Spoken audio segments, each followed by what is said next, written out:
que vamos de tiempo muy justito, voy a intentar ceñirme al tiempo. Bueno, además tengo una suerte y es que ha habido ya ponentes anteriores que me han echado una mano y han ido desbrozando el tema. Gracias, profesor Pisa-Barro, y gracias, Carlos, por la ayuda. Bueno, voy a intentar ser bastante rápido y al final lo que intento es simplemente ver un poco en grandes números o en grandes ideas dónde estamos con el tema de la edición genética en cereales, cuáles pueden ser las perspectivas, que es el título, ¿no?, de la edición genética en el futuro del cereal y una pequeña reflexión, ¿vale? Bueno, entonces voy a intentar ser bastante rápido. Creo que esto va por aquí, sí. Vale. Una primera cuestión que ya el profesor Barro ha dejado alguna pincelada. Estamos hablando de edición genética, pero la edición genética no es más que una técnica que requiere de una serie de pilares para poder expresarse, para poder ejecutarla. Esos pilares son básicamente el conocimiento, el descubrimiento. Tenemos que conocer, han hablado del conocimiento de los genomas de los cereales. De la mayor parte de ellos están completamente secuenciados, de trigo, de cebada, de avena. Hay que conocer esto, hay que conocer esos genes para saber qué es lo que tenemos que modificar, si no, modificamos a lo loco, no vale para nada. Y eso es una parte muy importante. Segunda parte son las herramientas. Estamos hablando, hoy en día la más utilizada es la CRISPR-Cas, la edición genética por CRISPR-Cas, pero hay otras herramientas también. Básicamente todas ellas lo que intentan es editar el genoma para generar nuevos genes, nuevos alelos. Y finalmente hay una parte muy importante que también se ha mencionado al final, que es toda la parte de conseguir que esos genes que hemos modificado o que hemos editado se vuelvan a entrar dentro de la planta, sean funcionales y que seamos capaces de recuperar la planta, regenerar plantas modificadas, ¿vale? Bueno, todo eso tiene mucha miga, tiene mucha faena, ¿vale? Básicamente, con lo que es la herramienta de la edición genética, lo que hacemos es cortar de una manera muy precisa la doble hélice de ADN en una zona muy concreta, para luego repararla, completarla, etc. Básicamente son tres las cuestiones que podemos hacer. Esto no tiene puntero, pero sería, por una parte, romper la cadena de ADN y hacer que el gen deje de funcionar y romperlo y que no funcione, que no se exprese ese gen. Otra parte sería editar las pares de bases del ADN y conseguir una expresión diferente de ese gen, conseguir otro alelo, eso sería propiamente una edición. Y otra diferente sería incluso incluir un gen extraño de fuera de la planta, incluirlo ahí. Y esta es una parte importante, me voy a parar un poco porque luego desde el punto de vista regulatorio puede tener bastante influencia. Y es que depende de qué es lo que metamos ahí, la planta puede ser considerado un transgénico o puede ser considerado un cisgénico. Y reglamentariamente va a tener una diferente forma de tratarlo. Ahora mismo ya se está trabajando en todo el mundo.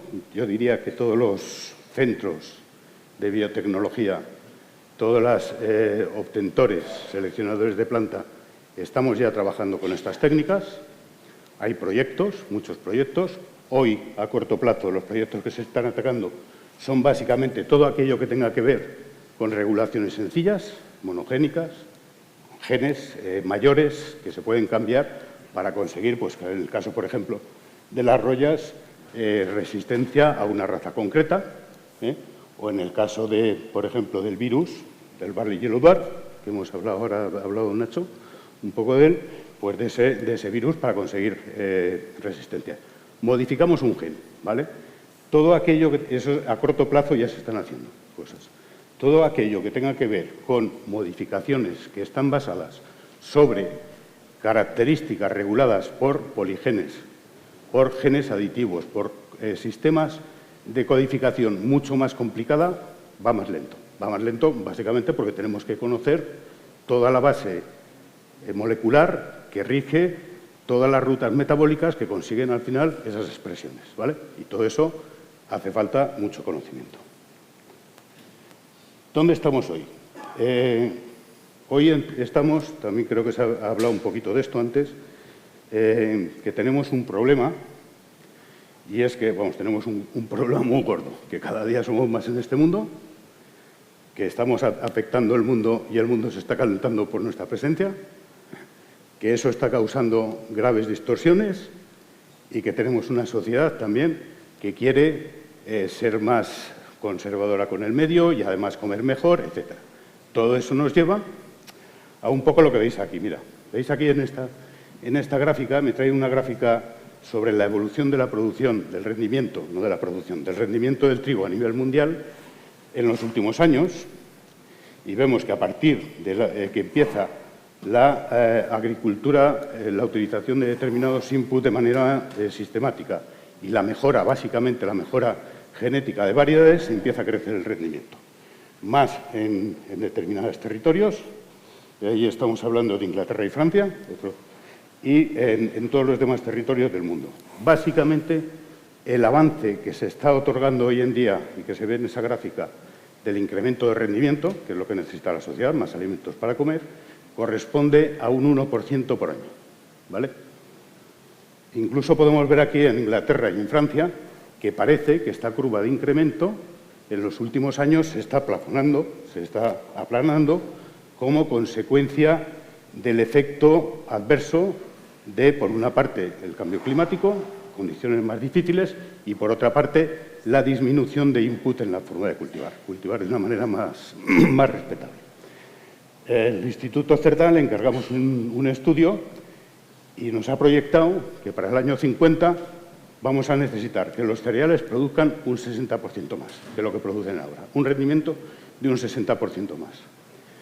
Y estamos viendo que este incremento es de un 1%, con las técnicas que estamos utilizando hoy de mejora.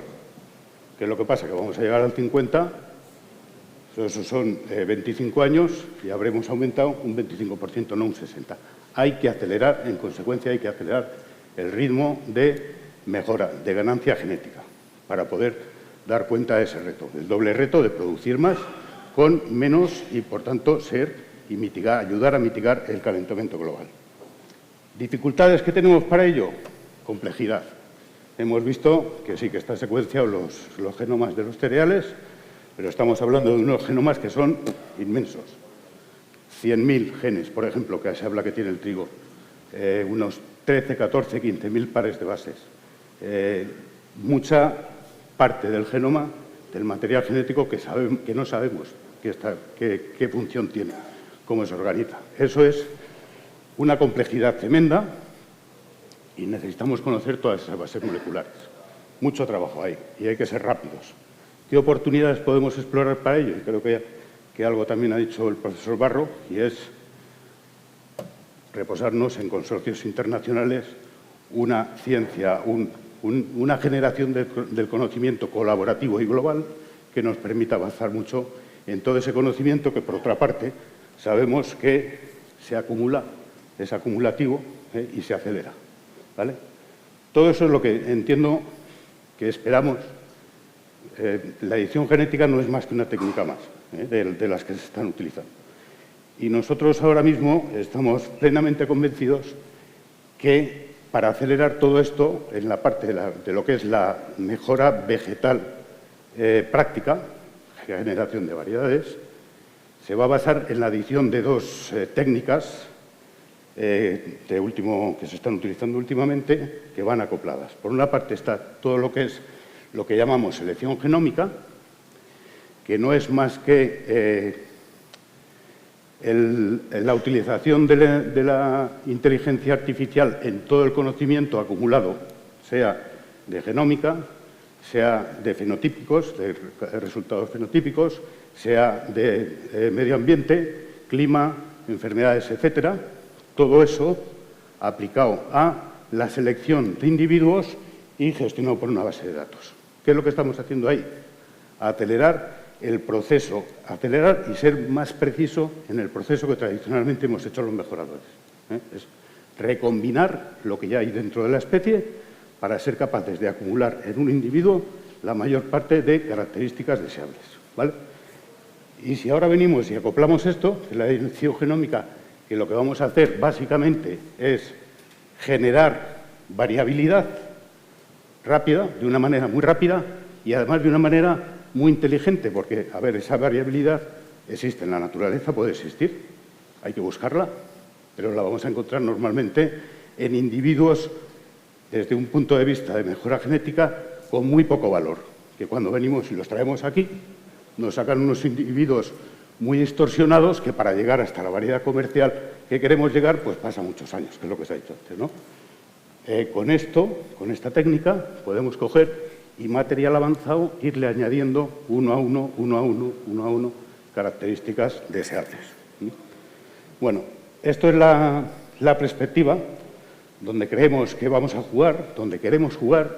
Estamos convencidos los mejoradores que por este camino vamos a llegar a conseguir ese reto, pero luego nos juntamos aquí en la realidad. ¿Qué pasa en la realidad? ¿Dónde estamos hoy?